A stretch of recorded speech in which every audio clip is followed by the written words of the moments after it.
Everyone? No, not yet. Oh, we are already on air, but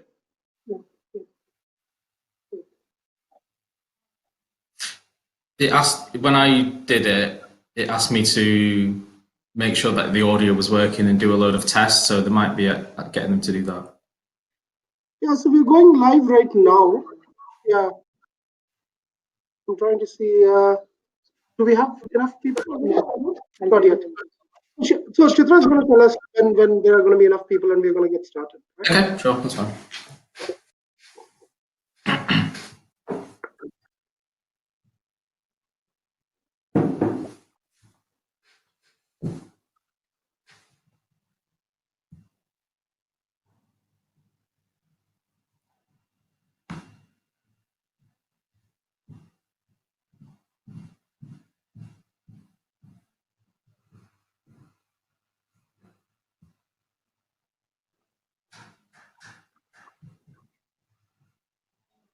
So we're going to wait for 5 minutes. Yeah.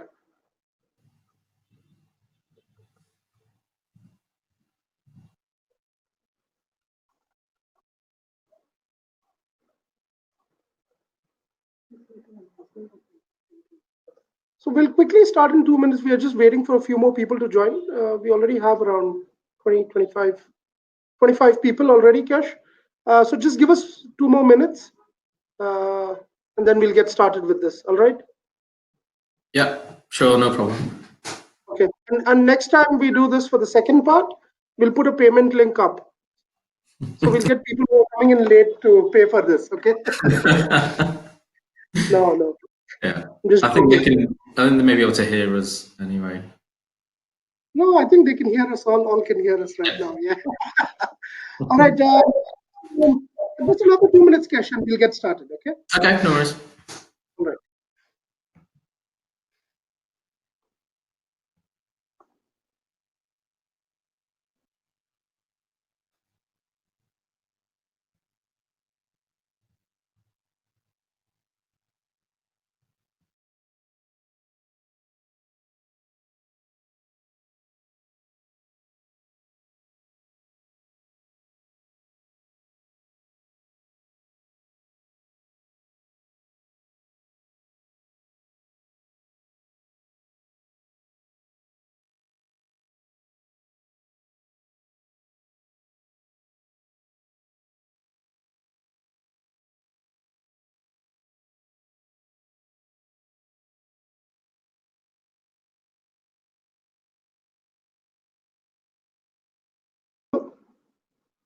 All right. So good afternoon, everyone.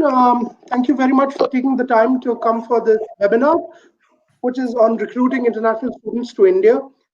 This webinar will be conducted by one of my colleagues, Kesh Patel, who is our higher education consultant. He has about 10 years of experience with universities in both advertising as well as student recruitment. Um, um, and we're gonna get to a point where you can ask him all the questions, but I would request you to refrain from doing this when he's presenting. Kesh, I think it's your time, so you can take it from here, and let's hear more about it from you. Yeah. Okay, sure. Yeah, thanks, Shabayu. Yes, just to introduce myself again. I'm Kesh. I'm a consultant here at QS. I'm based in the London office, well, one of the London offices. And as Shabayu mentioned, I've worked with universities for sort of 10 years or so, most of which actually at universities. So the types of things that I've done is manage and run marketing and advertising campaigns, carried out conversion-based activity to get students to not only apply but actually enroll at the end of the process. I've run open days, done branding exercises for universities, so a whole host of different activities, all aimed at getting students to actually inquire with the university and then apply and then enroll at the end of it. Because the ultimate goal for any university, or for many of you here, will be to get students to actually enroll at your institutions at the end of the student journey. So very quickly today, what I'm going to do is talk about the International Student Survey. Let's move on to the next slide. So I'm going to talk about the International Student Survey, which is a good source of information around student motivations, what it is that they're looking for from a university, and wider in terms of a country, how they're deciding where to go, that sort of thing, how you can actually engage with them across various platforms. And then I'm going to quickly just mention how you can actually take part in the International Student Survey, and then we'll end with some questions. So that's this session. There's also another webinar next week, which I'll cover a little bit more and demonstrate some ideas on how you can actually engage with students along the different elements of the student journey. So the start of any sort of advertising campaign or any sort of activity to recruit students has to begin with understanding the student in the first place. So you really need to be able to demonstrate or really take an interest in what the student is looking for from an institution, and then show them how you can actually deliver that. So you have ambitious international student recruitment targets. Some of them are government set and some of them will be institution wide. And in order to actually recruit international students, you need to, one, look at what they want. Secondly, look at where they're coming from. And thirdly, engage with them where they are. We're all using social media. Everyone has a smartphone these days. Everyone's on these social media platforms, Facebook, YouTube, Instagram, just to name a few. And there's various others coming out pretty much every day. So what I'm going to go through for the first half of this presentation is actually telling you what the student is looking for so that you can create the right content. And content is key. The phrase that sort of everybody uses within the sector is content is king. And ultimately, if you don't have the right content, then the student isn't really going to engage with you well. So we use the International Student Survey to do this. Now, the International Student Survey is something that QS runs every year, and we have done so for about 6-7 years now. And we survey prospective international students, so applicants and inquirers, not current students already enrolled at your institutions. And globally last year, we had 77,000 responses. 2,500 of those actually said they wanted to study in India. And it's that data set that we're going to look at today. We are asking universities to take part in this, and I'll talk about that a little later on. But for now, what we're doing is comparing the students that want to study in India versus those from around the rest of the world. The survey itself is running now live, and we are, as I mentioned, we're inviting universities to take part. It will close in March, and the next iteration of the survey will, or the next report will come out in around May, June time. So you'll have the latest data set then. In terms of the students that actually sort of respond to the survey, as a quick overview, you can see here in the two columns, more male students are looking to study in India than the rest of the world. In terms of the age sort of demographics, we talk about these things in generations, and obviously Generation Z and Generation Y are the younger end, and that's sort of further supported by the study level, where more students looking to study at undergraduate level than the respective postgraduate level. Interestingly, it kind of matches in terms of friends and family that have already studied at university. It's quite similar to the global sort of comparison, and the preferred study mode as well. Obviously, full-time is a predominant in demand in terms of the sort of mode of study. In terms of the courses that the students within the survey are looking to study, business is always the most popular one around the world, and unsurprisingly, it's the most popular one for students looking to study in India as well. And then you have a lot of the STEM-based subjects, so your engineering, medicine, maths, biological sciences, those types of subjects, which I understand there is a big sort of drive for by institutions and the government in India. So you would see a lot of international students coming to India to study those types of courses. The ones where there's sort of big differences, medicine and dentistry.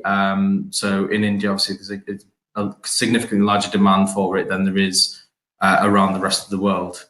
On the flip side, on the other side of the thing, there's the social studies where globally more students are looking to study social sciences and those types of subjects rather than in India itself. That could just be reflective of the scope of the sector in India and the demands, the national demands set by the government. I know there's a lot of sort of technical universities and STEM-based institutes in India, so that could be the driving factor behind that. This is an interesting slide in terms of number of applications. We normally sort of include this with the universities just to demonstrate that they're not the only institution that the student is actually looking at and applying for. You're competing with, as you can see, over 86% of the students are looking to study at more, are looking to apply to more than one university. So you're competing with a lot of different institutions for that student. And so having your marketing messages right, which we'll go on to in a little while, is key. It's crucial in converting that student from an application to an enrolled sort of status. 5 is the sort of the key figure globally as well. After 5, the number of applications, the intent to apply sort of drops off. But 5 is the key figure. And you're not just competing against institutions in India, you're competing globally, because the students that are looking to study in India will also be looking to study in other countries around the world, particularly neighbouring ones as well.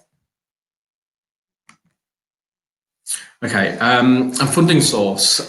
So students typically for India are looking for a university-based scholarship to apply. I'm sure many of you will have scholarships, so ensuring that the information about scholarships is prominent on your website and in on all your marketing collateral will be key. So please do make sure that you have that content available and it is promoted to students effectively. In terms of self-funding, there's a significant difference between students looking to study in India versus the rest of the world.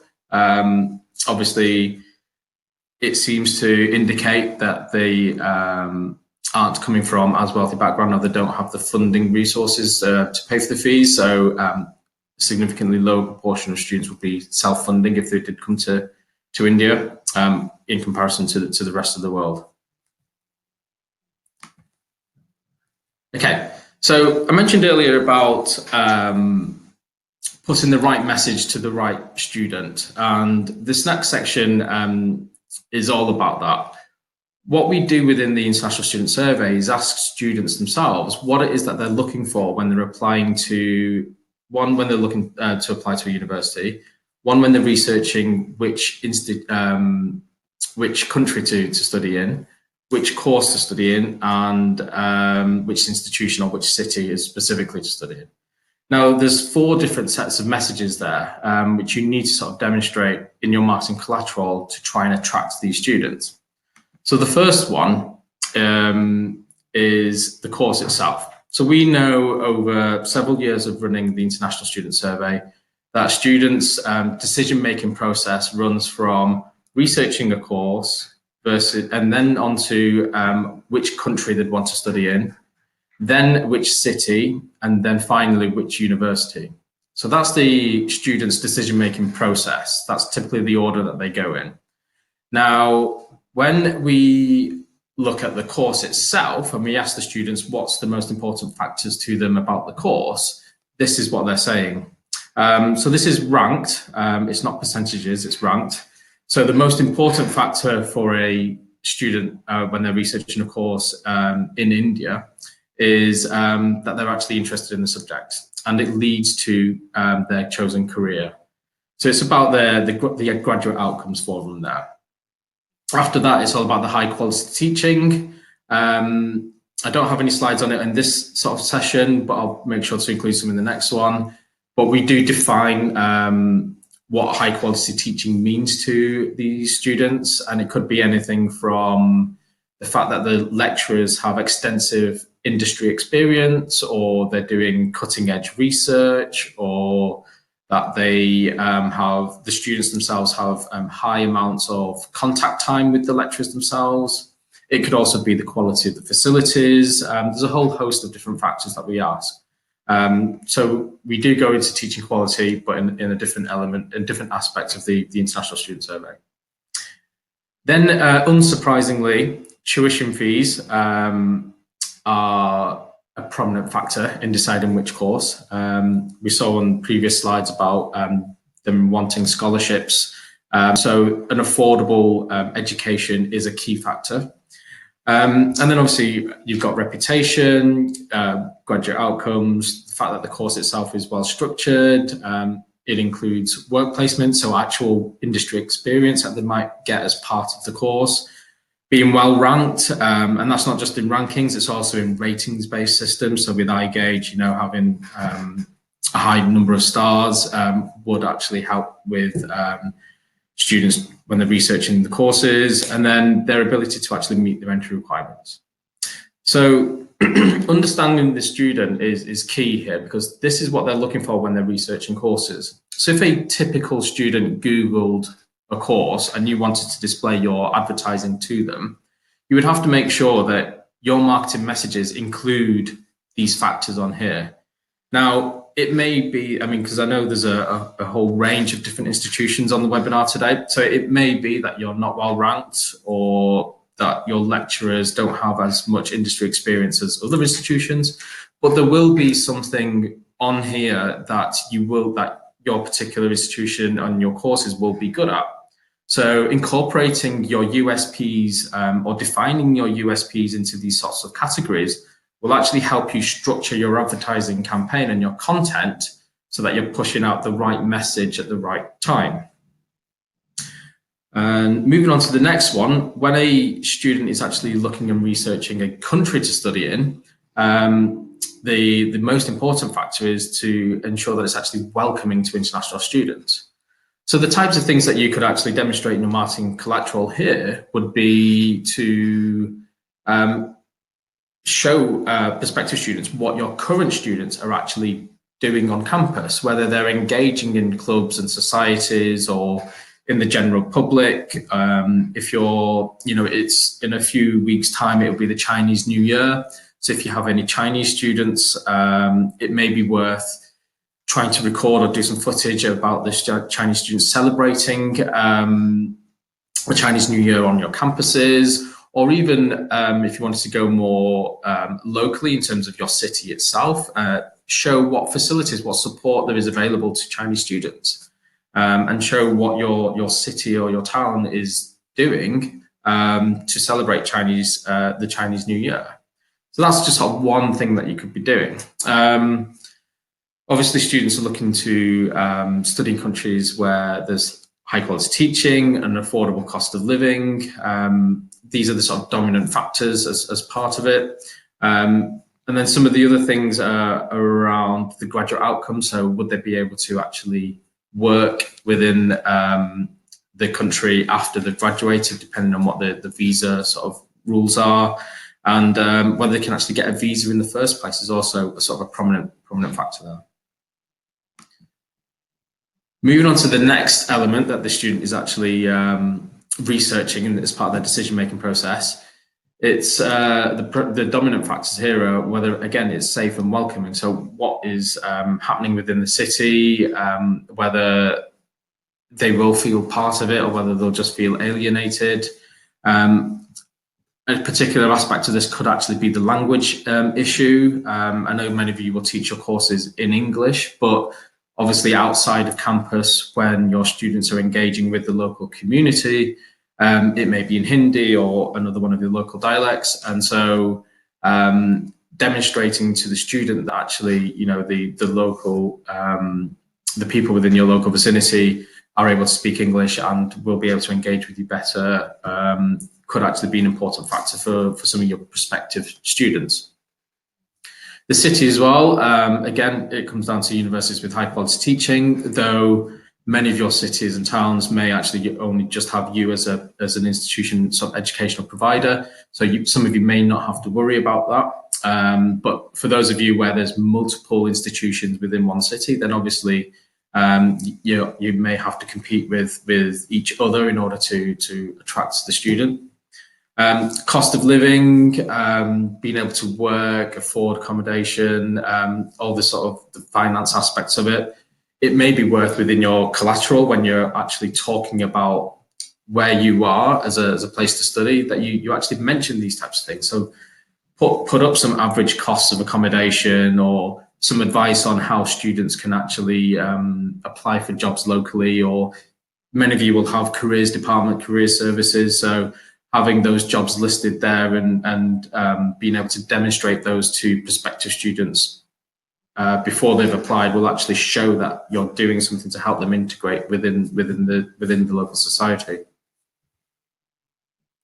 And the final aspect of what they're sort of researching is the university itself.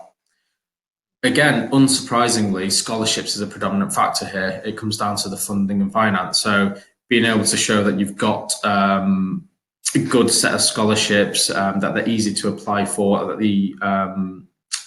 the sort of requirements to apply in are quite simple and straightforward, will actually help attract prospective students.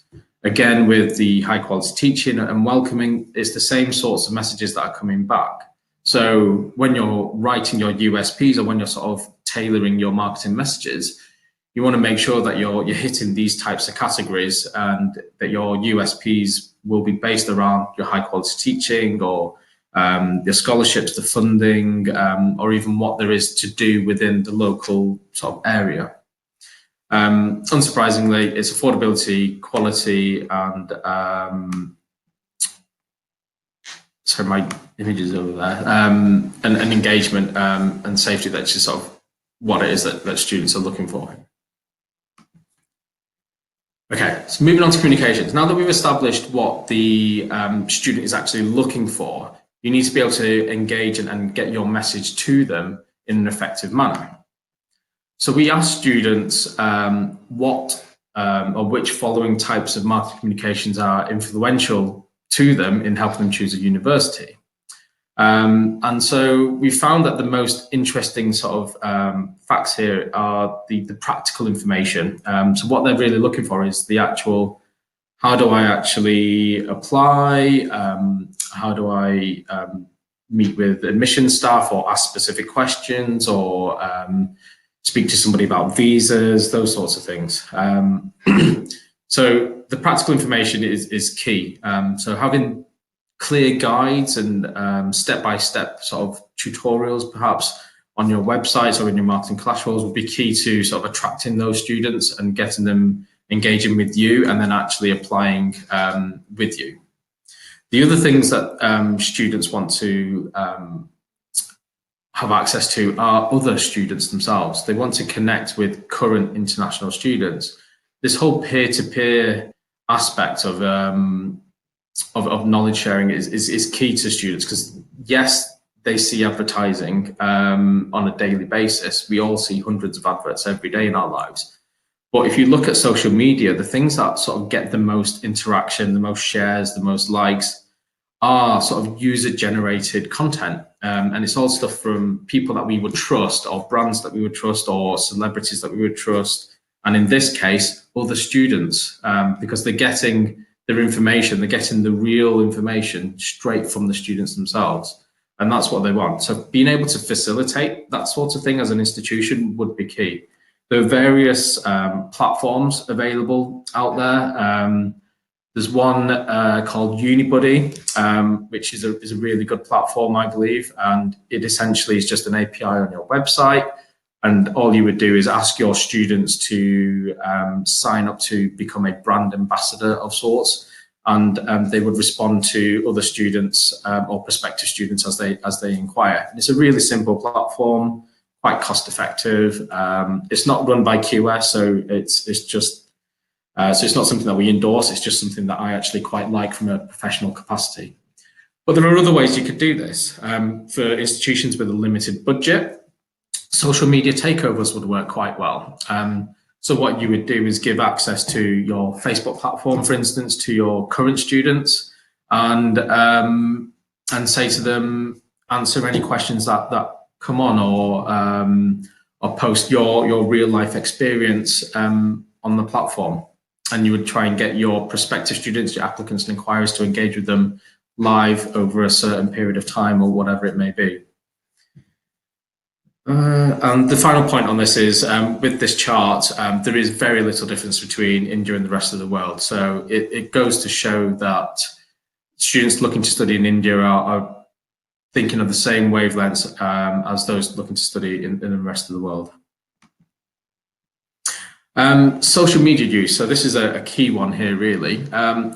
Once you've established what your marketing messages are and the content that you're creating, you actually need to be able to place it in on the right platform.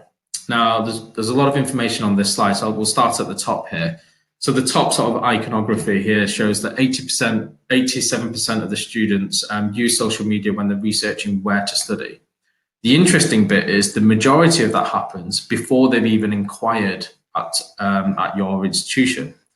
Now that's key because a lot of you will have conversion activity and plans in place so that when a student does inquire, you can have multiple touch points with them throughout their whole application journey until the moment that they enroll.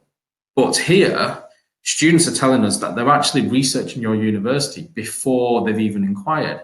So you would never know that somebody visiting your social media pages are actually researching you. So the key takeaway from this is that the content that you're posting on there has to also be relevant to prospective students, as well as your PR and news activity demonstrating whatever research outcomes you've just had or whatever award you've won or anything along those lines. In terms of the platforms themselves that the students are looking at, Facebook's obviously a key one. The majority are on Facebook, YouTube, and then Instagram. They're the main ones anyway. Interestingly, for students looking to study in India, Snapchat and TikTok weren't on the list, but it may well be in the next iteration of the International Student Survey that it does appear. Another sort of interesting point here is the internet forums. So these are all, again, peer-to-peer based knowledge share of real life experience. So you want to make sure, and you want to maybe check and audit what your presence and reputation is like on these forums. You know, there's various forums out there. You know, Hot Courses have some. The student room is a good one as well. Also look at Reddit, places like that, just to see what people are saying or what prospective students and even current students are saying about your institutions. May also be worth here employing your current students to be your brand ambassadors, your student ambassadors, and getting them to post on these forums.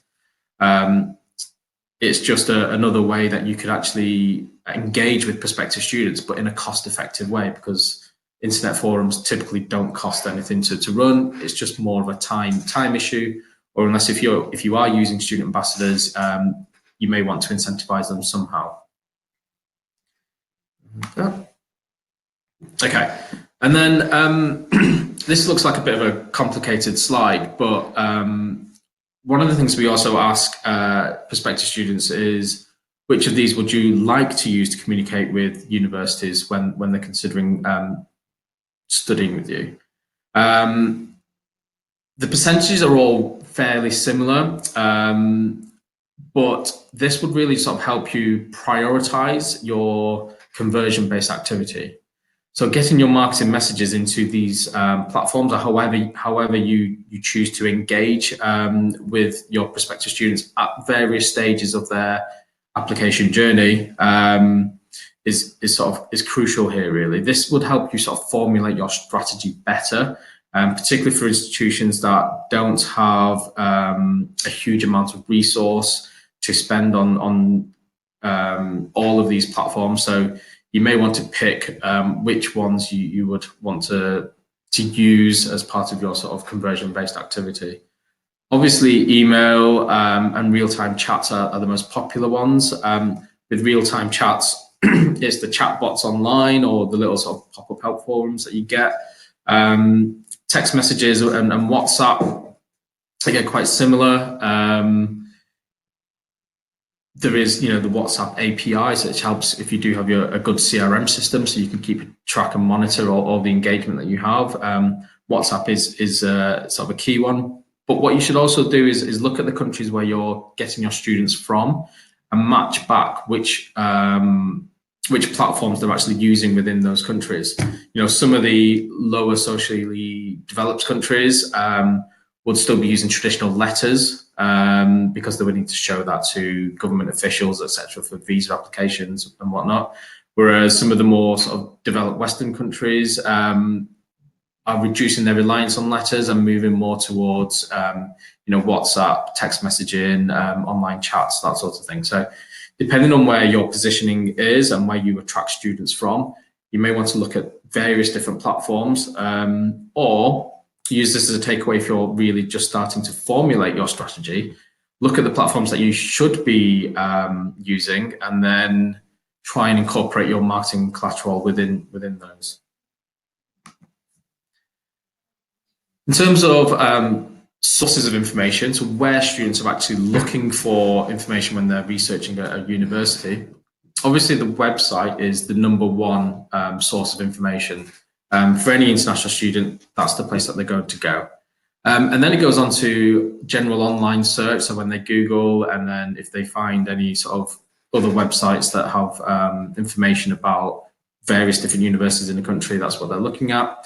And then rankings come out third. So it's all the rankings and ratings. So again, they put a lot of trust in the rankings, even though students may not necessarily understand the methodology, the trust is there. And so having a good ranking, or at least publicizing your rankings and your iGauge rating and stars rating, then would actually help with marketing yourselves as an institution.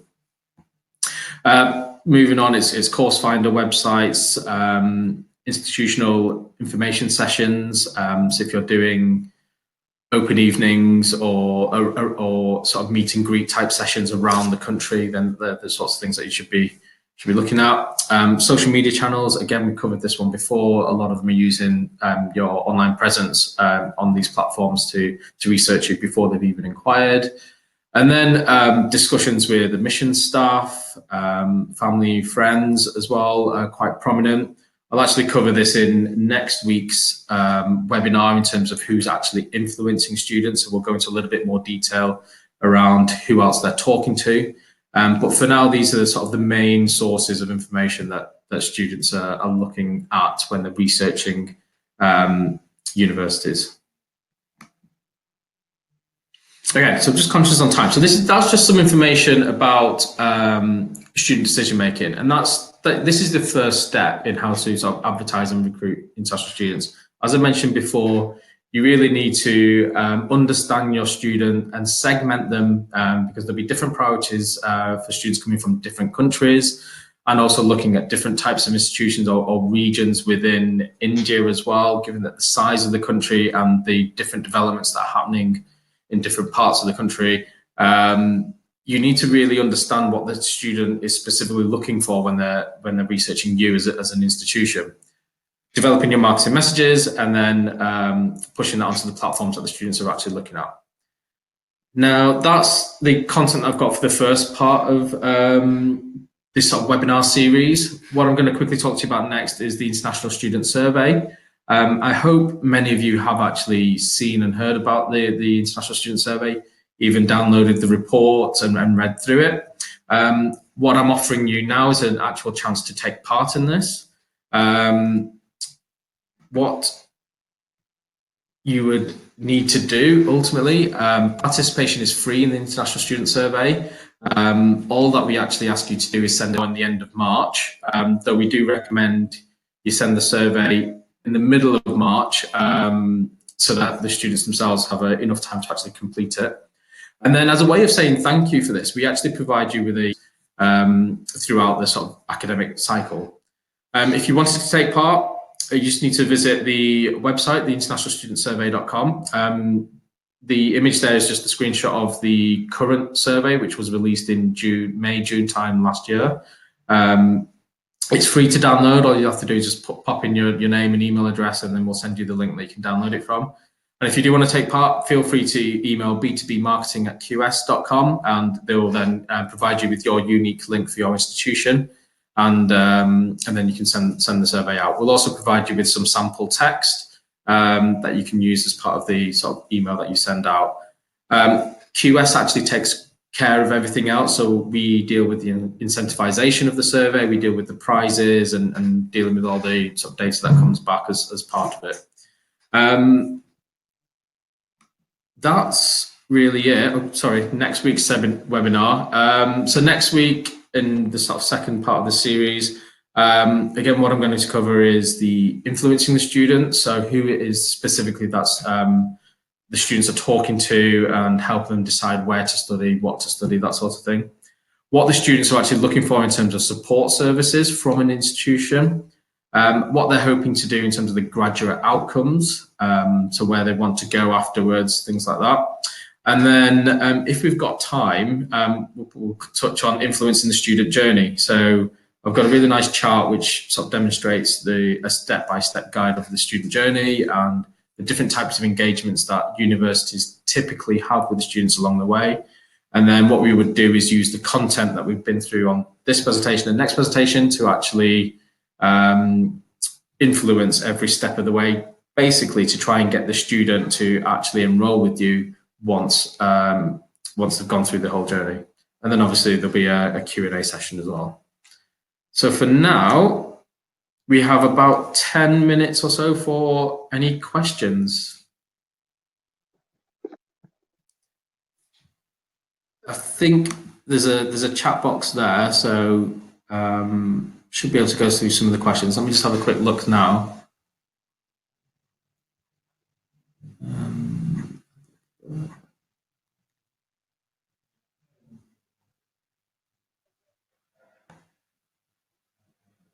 Yeah, so I think what anybody who has questions, they can post it over here on the chat box, which is towards your right-hand side of your screen.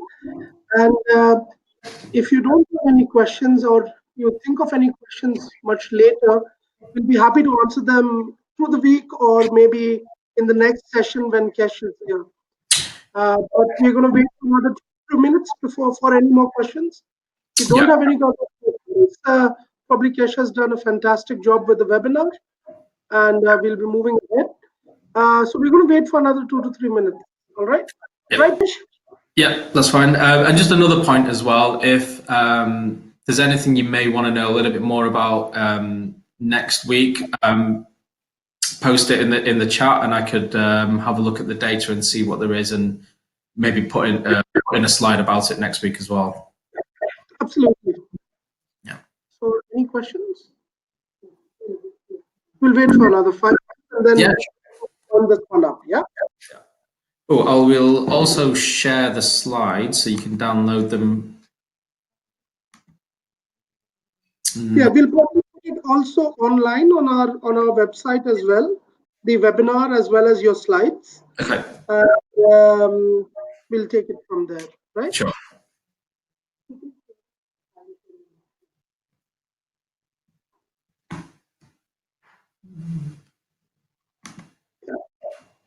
Kesh, you can also share the link with us, which is the International Student Survey. So that's something which we can circulate among students. Or when I do the next, when I send out a newsletter next time. Yeah, definitely. Yeah, sure. I mean, with the International Student Survey, if the more institutions in India we have taken part in it, the better the data will be. So I'm hoping that, I mean, at the moment, as I mentioned at the start, only within our database, there's only 2,500 students looking to study in India in our database, which is a very, very low number, and it's underrepresentative of the number of international students actually in India. So the more of you, the institutions that we have taking part and sending the survey link out, the better quality and accurate our data will be. Which means the next time we do a webinar like this and then share the information, we will have better quality data, more reliable data to do it on. Also, if if we do get a good and a significant number of students taking part within the survey looking to study in India, we can create a specific international student survey report just for those students. So for those of you on the webinar that have actually downloaded the International Student Survey in the past, you will see there's a lot more content within the report than I've been able to deliver in half an hour in a webinar. But if we had a significant number of students responding to the survey, then we could actually produce one of those reports just for India, which again would be free for institutions to download and read and use as part of their strategies. And then we could do more detailed analysis on various different elements should anyone want that type of information. Okay, fair enough. I have questions coming. I'm just going to wait for another 2 minutes before we wind this up, right? Sure. Yeah, and if there are any questions, you can either email it to me or to contact@igates.in. These are two of the websites. In case I can forward those questions to you. Right? Yeah, that's fine. Yeah. Okay. Excellent. All right. So I think we're pretty much done for the day today. The webinar went well. I hope everybody agrees. And assuming there are no questions, so I'm looking forward to the next webinar. Right. All right, Yash, thank you very much. Thank you everyone else who's here for this webinar. I hope that we hear from you soon, and we are always open to any questions you have. And we'll be seeing Cash next week around the same time. So Cash, see you then. Yeah, see you next week. Thank you. Okay, thank you very much. Take care. Bye. Thanks. Bye.